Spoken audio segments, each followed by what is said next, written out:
Hello dear student, स्वागत है आपका दक्ष कंपटीशन क्लासेस के यूट्यूब चैनल पर। और मैं आपका अपना मोहम्मद आशिम मलिक आपके लिए आलिशान रोज़ वीडियो एक प्रोवाइड करा रहा हूँ मैं आपके लिए, जो महत्वपूर्ण रहेगी आपके एग्ज़ाम के लिए। काफ़ी महत्वपूर्ण वीडियो आपको मिल रही है उस टाइम। रोज़ हमारे एक कंटेंट आपको प्राप्त हो रहा है, वो भी चैप्टर टू चैप्टर आपको प्राप्त करा रही हैं। अगर आप मेरे चैनल पर न्यू हैं तो आप सभी से कहना चाहूँगा कि अभी से ही चैनल को ज्वाइन कर लीजिए और बेल आइकन प्रेस कर लीजिए, क्योंकि आने वाली नोटिफिकेशन आपको जल्द से जल्द मिल सके उस टाइम। और आज हम आपको टॉपिक कराने वाले हैं अर्थमेटिकल रीजनिंग। अर्थमेटिकल रीजनिंग में दो तरह के प्रश्न हमारे बनते हैं। इससे पहले हमने और वीडियो भी आपको प्रोवाइड कराई है, जो प्लेलिस्ट में आपको मिल जाएंगे उस टाइम। और ऐसी वीडियो जो कुछ ही समय में रीजनिंग को पूरा करें ऐसे या ठीक है उस टाइम, तो आप उन्हें पढ़ सकते हैं अच्छे से और तैयारी कर सकते हैं। ठीक है उस टाइम। तो मैं सभी अपने विद्यार्थी से उनसे कहना चाहूँगा कि जो लोग मेरे साथ नए हैं तो चैनल को सब्सक्राइब कर लें, बेल आइकन प्रेस कर लें और वीडियो को लाइक कर दें। ठीक है। आज हम अर्थमेटिकल रीजनिंग में दो तरह के प्रश्न करने वाले हैं उस टाइम। और जो हमारे प्रश्न होने वाले हैं वो हमारे सामने आपको नज़र आ रहे होंगे उस टाइम कि दो प्रश्न आपके सामने लिखे हुए हैं। और ये प्रश्न काफ़ी बार पूछे जाते हैं उस टाइम एग्जामों में, तो ये चीज़ आपको ध्यान रखनी है। हमारा पहले प्रश्न आपके सामने है अर्थमेटिकल रीजनिंग का। अर्थमेटिकल रीजनिंग के ये बहुत ही आलिशान प्रश्न है, महत्वपूर्ण प्रश्न है, जो एग्जाम में कई बार पूछे जाते हैं बच्चों। तो ध्यान से समझेंगे इन प्रश्नों को, क्योंकि मैं चाहता हूं कि आपसे कोई भी टाइप नहीं बचे। क्योंकि आप भी इतना समझदार हैं कि हमसे कोई टाइप अगर बच जाएगा तो हमारे लिए बहुत नुकसानदायक होगा। तो ये बात आप ध्यान रखेंगे कि कोई भी टाइप आपसे नहीं बचना चाहिए और अच्छे से हमें तैयारी करनी चाहिए। इन चीज़ों की तैयारी आपको अच्छे से करनी है। इन सभी प्रश्नों को अच्छे से देखना हो। शायद हम आपको ऐसा कंटेंट प्राप्त करा रहे हैं कि जो रोज आपको देखने को मिलता है। मात्र 10 से 15 मिनट की हमारी वीडियो होती है, रोज देखा करें और उसको नोट कर लिया करें उस टाइम। क्योंकि अगर नोट करके चलोगे तो अपने नोट्स भी कंप्लीट हो जाएंगे, आपकी रीजनिंग भी कुछ ही दिनों में पूरी हो जाएगी। तो आप ध्यान रखेंगे और अच्छे से पढ़ाई करेंगे। ठीक है। तो शुरुआत करते हैं आज की पहली क्वेश्चन से। और आज का हमारा जो पहला प्रश्न है वो आपके सामने है कि एक विद्यार्थी को एक परीक्षा में सही प्रश्न करने के 4 नंबर मिलते हैं। क्वेश्चन को ध्यान से पढ़ें उस टाइम। अपने जो आपका मोबाइल है उस पर थोड़ा सा ध्यान दें कि एक विद्यार्थी को एक परीक्षा में सही प्रश्न करने के 4 नंबर मिलते हैं और गलत प्रश्न गलत होने पर 1 नंबर काट दिया जाता है। यदि विद्यार्थी ने कुल 75 प्रश्न किए और उसे 125 नंबर मिले हो तो बताइए उसके कितने प्रश्न सही थे, ये पूछा क्वेश्चन। तो अगर ऐसे प्रश्न कभी एग्जाम बनता है क्वेश्चन तो आराम से आप कर सकते हैं। नीचे वाले प्रश्न पर भी ध्यान मत देना बच्चों, ये नीचे वाले प्रश्न अलग तरीके का है, ऊपर वाले प्रश्न अलग तरीके का है। ये निगेटिव मार्किंग वाले प्रश्न होते हैं क्वेश्चन, तो आपको ध्यान रखना है। इसने कहा है कि एक विद्यार्थी है और उसे परीक्षा में प्रश्न करने पर 4 नंबर मिलते हैं। ठीक है। तो ये बात आपको समझ में आ गई कि एक प्रश्न सही करने के कितने नंबर मिलते हैं, 4 नंबर उसे मिलते हैं।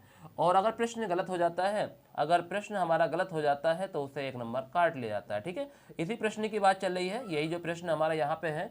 अगर ये प्रश्न हमारा गलत हो जाता है तो उसे 1 नंबर काट लिया जाता है। और अगर उस विद्यार्थी ने 75 प्रश्न हल किए हो तो उसे 125 नंबर मिले। ठीक है।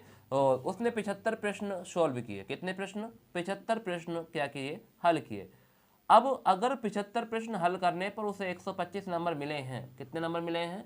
125 नंबर मिले हैं। तो आप खुद लगा लो हिसाब, एक क्वेश्चन में 4 नंबर है, 125 नंबर हम मात्र मिल रहे हैं, तो इसका मतलब कहीं ना कहीं गड़बड़ी हुई है। ठीक है। तो नेगेटिव मार्किंग में उसके नंबर घटे हैं क्वेश्चन, तो ये बात आप समझदार हैं। तो देखिए इधर, अगर एक बार बताओ बच्चों, अगर हमें एक क्वेश्चन में 4 नंबर मिल रहे हैं, अगर हम सभी प्रश्न सही करते, हमारे पास प्रश्न थे 75 और हम सभी के सभी सही करते तो हमें नंबर कितने मिलते? 300 मिलते क्वेश्चन। कितने मिलते? 300। ठीक है बच्चों। तो क्योंकि एक प्रश्न में 4 नंबर थे और अगर हम सभी के सही प्रश्न सही करते तो हमें नंबर कितने मिलते बच्चों? 300 नंबर हमें मिलने वाले थे इन 75 प्रश्न पर। मगर नंबर मिले कितने हमें? मात्र 125 नंबर हमें मिले हैं। स्टैंड यहाँ लिख रहा है कि हमें कितने नंबर मिले हैं, उसे 125 नंबर मिले हैं। अगर मैं इसमें से 125 नंबर माइनस करता हूं तो हमारे कितने नंबर हमें नहीं मिले हैं, तो हमें पता चल जाएगा हमें 175 नंबर नहीं मिले हैं। ठीक है बच्चों, ये बात आप अच्छे समझ गए होंगे कि सर हमें कितने नंबर नहीं मिले। जो नंबर नहीं मिले हैं कि नहीं मिले नंबर, ठीक है, नहीं मिले नंबर, हमें 175 नंबर नहीं मिले हैं। ठीक है बच्चों, ये बात आपको ध्यान रखनी है, क्योंकि अगर हम सभी प्रश्न सही कर रहे हैं तो हमें 300 नंबर मिलने चाहिए थे, मगर हमें 125 नंबर मिले थे। तो हमें कितने नंबर नहीं मिले हैं? तो आप सभी लोग जानते हैं कि हमें 175 नंबर नहीं मिले। कितने नंबर? 175 नंबर नहीं मिले। तो आप समझदार हैं। अब कहीं ना कहीं निगेटिव मार्किंग में नंबर कटे होंगे। तो एक बात बताइए बच्चों, जब एक प्रश्न सही करने पर 4 नंबर मिलते हैं और एक प्रश्न गलत करने पर 1 नंबर कट जाता है, तो अब अगर हमारा एक प्रश्न गलत जाएगा, एक प्रश्न गलत करने पर 4 नंबर तो वो कटेंगे जो हमें मिलते हैं।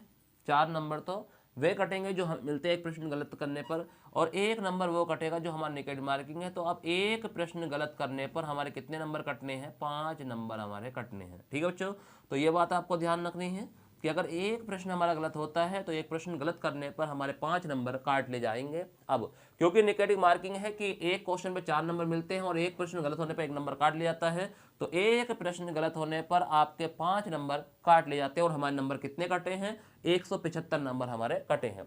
ध्यान से देखते रहेंगे बच्चों, अगर कहीं भी कोई चीज़ समझ में ना आए तो एक बार वीडियो को दोबारा देख लेना। बट मेरी कोशिश यही है कि मैं आपको अच्छे से अच्छे बता रहा हूं, क्योंकि आप लोग भी समझदार हैं कि हम आपको बिल्कुल पूरा प्रॉपर तरीके से एक एक प्रश्न के बारे में बता रहे हैं। तो 175 नंबर नहीं मिले थे, एक प्रश्न पे गलत करने पर नंबर कितने कट रहे हैं? 5 नंबर हमारे काटे जा रहे हैं। तो एक काम करते हैं, देखते हैं कि 175 कितने क्वेश्चन बनते हैं गलत।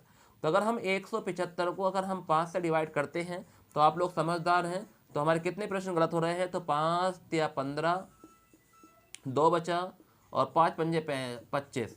तो ऑस्टेंड अगर हमने देखा कि एक प्रश्न पर अगर 5 नंबर कट रहे हैं, कितने नंबर कट रहे हैं? 5 नंबर कट रहे हैं, और हमने 175 नंबर हमें नहीं मिले हैं, तो हमारे कितने प्रश्न गलत हो चुके हैं? 35 प्रश्न हमारे गलत हो चुके हैं। कितने प्रश्न? 35 प्रश्न हमारे गलत हो चुके हैं। तो ध्यान रखेंगे बच्चों कि हमारे 175 नंबर से हमारे कितने क्वेश्चन गलत हो रहे हैं? 35 प्रश्न गलत हो रहे हैं। मगर हमसे पूछा है कि उसके कितने प्रश्न सही थे।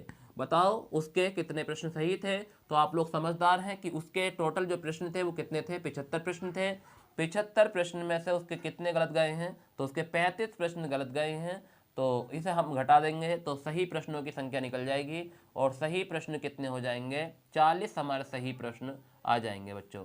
तो ये था इस प्रश्न का सही आंसर ऑप्शन और सही सॉल्यूशन आपके प्रश्न का। तो इस तरह से हम क्वेश्चन को कर सकते हैं बच्चों। ये बातें आपको ध्यान रखनी है, हर चीज़ को समझ के चलना है, क्योंकि आप लोग भी जानते हैं कि सर बूंद बूंद से घड़ा भरता है, और हम बूंद बूंद को ही समेट कर चल रहे हैं। रोज़ हम आपको 10 से 15 मिनट की वीडियो प्रोवाइड करा रहे हैं, क्योंकि आप लोग भी समझदार हैं। क्योंकि अगर हम बूंद बूंद से ही घड़ा भरना सीखेंगे आज, ठीक है बच्चों, कुछ ही दिनों में हम आपकी पूरी रीजनिंग कंप्लीट कर देंगे, और आपको पता भी नहीं चलेगा कि रीजनिंग कहाँ चली गई।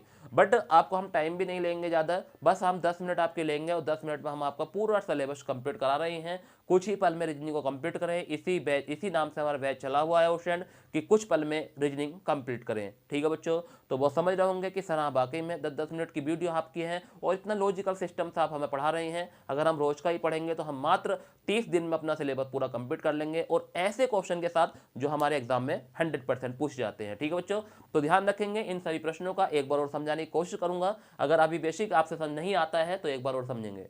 इसमें लिखा हुआ है कि एक विद्यार्थी को एक परीक्षा में सही प्रश्न करने के 4 नंबर मिलते हैं। कितने नंबर मिलते हैं? 4 नंबर मिलते हैं। एक प्रश्न सही करने के 4 नंबर मिलते हैं, तथा प्रश्न गलत होने पर 1 नंबर काट दिया जाता है। कितने नंबर? 1 नंबर काट दिया जाता है। यदि विद्यार्थी ने 75 प्रश्न हल किए, कितने प्रश्न? 75 हल किए, उसे 125 नंबर मिले, तो बताइए उसके कितने प्रश्न सही थे। आप लोग बताइए बच्चों, एक प्रश्न के नंबर कितने मिलते हैं? 4। अगर हम 75 के 75 प्रश्न करते हैं तो नंबर कितने मिलते हैं? 300 मिलते हैं। कितने मिलते हैं? 300। क्योंकि एक प्रश्न के 4 नंबर मिलते हैं, अगर हम 75 के 75 प्रश्न सही करते हैं तो हमें 300 नंबर मिलते हैं बच्चों। कितने मिलते हैं? 300 नंबर हमें मिलते हैं। बट नंबर मिले कितने? 125। मात्र कितने मिले? 125। अगर हम 300 में से 125 को अगर माइनस करते हैं तो हमारे पास कितना बचा? 175 नंबर हमारे कट गए। कितने नंबर? 175 नंबर हमारे कटे हैं। तो इसका मतलब कुछ क्वेश्चन हमारे गलत हुए होंगे बच्चों। कुछ क्वेश्चन गलत होने की वजह ही वही है जो हमारे 175 नंबर हमारे कट चुके हैं। अब आप लोग समझदार हैं कि एक प्रश्न के 4 नंबर मिलते थे, और एक प्रश्न के 1 गलत होने पर 1 नंबर काटा जाता था।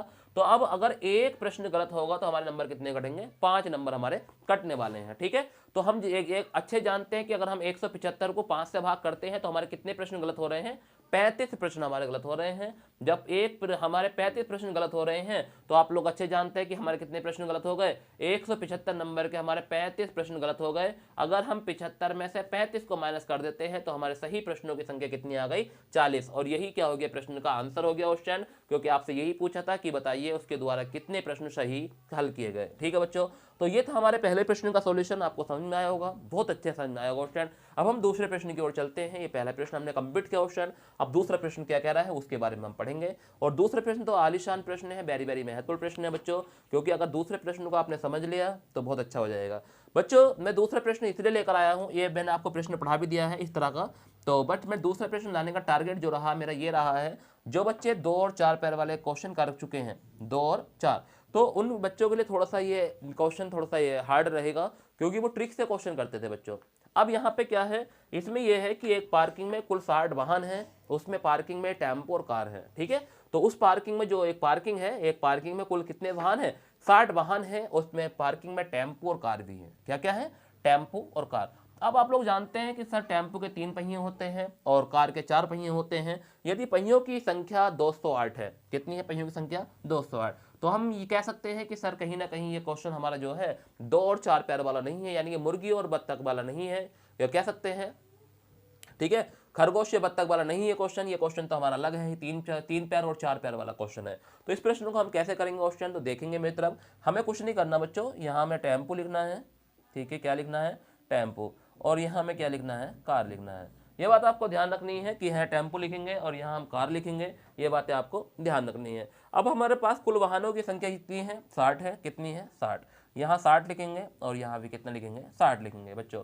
ये बात आपको ध्यान रखनी है कि कुल वाहन जो है वो हम दोनों तरफ लिख लेंगे, क्योंकि हमें नहीं पता है कि कितने टेम्पो है कितनी कारें हैं। मैंने आपको एक बात बताई थी कि जो हमारे टेम्पो के पहिए होते हैं वो कितने होते हैं बच्चों, तो 3 होते हैं, पहिए से गुणा कर देंगे, और कार के पहिए कितने होते हैं, 4 होते हैं, 4 से गुणा कर देंगे। ये बात आपको ध्यान रखनी है। टोटल वाहन दोनों तरफ लिख लेंगे 60-60, टेम्पो भी 60 मानेंगे और कार भी 60 मानेंगे। अब हमें पता है कि टेम्पो कितने पहिए होते हैं, 3 होते हैं, और कार में कितने होते हैं, 4। ये हमारे इसके पहिए बन जाएंगे। और आप लोग जानते हैं अगर हम इसकी मल्टीप्लाई करते हैं तो कितना बनेगा, 180 बनेगा ये, और अगर हम इनकी मल्टीप्लाई करते हैं तो कितना बनेगा, 240 बनेगा। अब आपको पता है कि सर हमारे पास जो दे रखे हैं वो कितने दे रखे हैं, 208 दे रखे हैं, कितने हैं, 208। तो आप लोग अच्छे समझदार हैं कि इसे घटाकर हम इधर लिखेंगे ऑप्शन, और इसे घटाकर हम इधर लिख देंगे, ठीक है। ये बात आपको ध्यान रखनी है कि इधर घटाकर इधर लिखते हैं और इसे घटाकर इधर लिखते हैं। ये बात आपको ध्यान रखनी है बच्चों, क्योंकि आप लोग जानते हैं, अच्छे से समझदार हैं कि टेम्पो और कार की संख्या हमें चाहिए। तो हमने पहियों की संख्या लिख ली है कि हमारे पास 60 वाहन थे, उनके 3 से गुणा कई पहिया 180, हमारे पास 60 कार थी, 4 से गुणा के 280, 40 हमारे पास पहिए आए हैं। मगर ये हमारे क्वेश्चन में जो गिवन है वो कितने पहिए हैं, 208 है। आप लोग अच्छे जानते हैं कि अगर हम यहाँ से इधर घटाते हैं तो कितना बचेगा, 32 बचेगा, कितना बचेगा, 32। और अगर हम इसमें से यहाँ घटाते हैं तो ये कितना बचेगा आपके पास, तो आप लोग अच्छे जानते हैं कि सर ये बचेगा 28, कितना बचेगा, 28। तो अगर हम इन दोनों को जोड़ते हैं तो कितना बन गया, 60 बन गया। तो 2 से काटने की जरूरत नहीं है, ऑप्शन आंसर आ चुका है। तो टेम्पो की संख्या कितनी है, 32 है, और कार की संख्या कितनी है, 28 है। क्योंकि आपको पता है कि एलिगेशन का मेथड तभी लगता है जब एक संख्या इससे बड़ी हो और एक संख्या से छोटी है, तो यही चीज़ हमारे साथ हो रही है। तो आप आराम से कर सकते हैं। तो इसलिए मैं आपको बता रहा था कि अगर आप इस तरह से करते हैं तो इससे 2-4 पैर, 2 पैर वाले भी, 4 पैर, 5 जो भी क्वेश्चन होगा इससे एलिगेशन वाले तरीके से आराम से हो जाएगा। आप लोग इस बात से निश्चित रहेंगे, ठीक है बच्चों।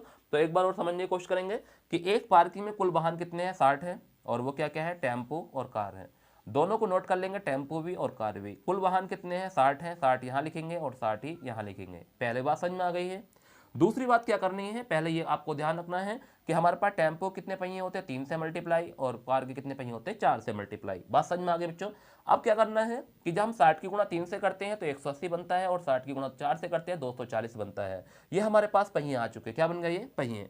अब हमें क्या बता रखा है कि हमारे पास जो टोटल पहिए हैं वो कितने हैं, 208 है, उसे हम बीच में रखेंगे 208। अगर हम 180 208 में से घटाते हैं तो कितना बच रहा है, 28 हमारे पास बच रहा है बच्चों। क्या बच रहा है, 28। तो 28 हम इधर लिख देंगे, और हम 240 में से 208 घटाते हैं तो हमारे पास क्या आ रहा है, 32 आ रहा है, तो हम 32 यहाँ लिख देंगे। अब ये देखेंगे कि हमारे पास कुल वाहनों की संख्या कितनी थी, 60 थी। क्या इन दोनों को ऐड करने पर 60 बनना है, 32 और 28 को ऐड करने पर 60 बनना है बच्चों। क्या बनना है, 60 बनना है। अगर ये संख्या 60 से ज्यादा होती है 2 से हम काट लेते हैं, बराबर 60 के बराबर ही है, तो हमारे पास कुल वाहन आ चुके हैं। जो जिसके नीचे है वो उसके आंसर होता है। तो टेम्पो की संख्या कितनी है, 32 है, और कार की संख्या कितनी है, 28 है। ऑप्शन अगर वीडियो आपको पसंद आई हो और आपको वीडियो बिल्कुल अच्छी लगी हो तो आप चैनल को सब्सक्राइब जरूर करें और वीडियो को लाइक कर दें, और आगे भी शेयर करना ना भूलें। क्योंकि आप लोगों को पता है कि ऐसे क्वेश्चन बहुत मुश्किल से देखने को मिलते हैं, और आप आराम से सर्च कर सकते हैं। अर्थमेटिकल रीजनिंग में ये प्रश्न आपको हम जब आप सर्च करने डालेंगे कि 2 पैर वाले क्वेश्चन या 3 पैर वाले, वहाँ से आराम से क्वेश्चन मिल जाएगा। और दूसरी बात यह है कि अर्थमेटिकल में ये हमारा ऐसा प्रश्न है जो आपके कई बार एग्जाम में पूछा गया प्रश्न है, क्वेश्चन, ठीक है। तो आज की वीडियो यहीं पर समाप्त करते हैं। Thank you very much question, धन्यवाद।